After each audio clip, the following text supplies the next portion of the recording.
जय श्रीराम पिलामाने आज आम जाना सबु रोगर मूल होउछि रात्रि भोजन। केमिति रात्रि भोजन सबु रोगर मूल है सकाळे सूर्य उदय हेबारू 1.5 घंटा मध्य अर्थात सकाळ 9:30 पर्यंत अति अति हेले 10टा पर्यंत आम कौन करवा सकाळ भोजन पेट भरा खाईनेबा।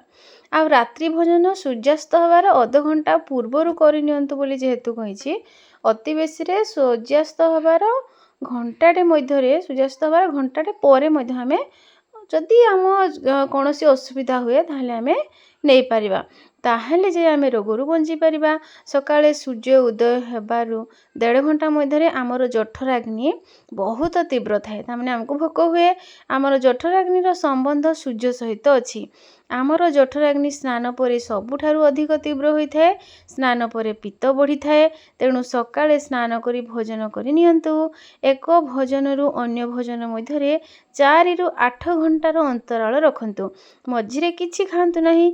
आउ दिन डूबिला परे आदौ खांतु नहीं।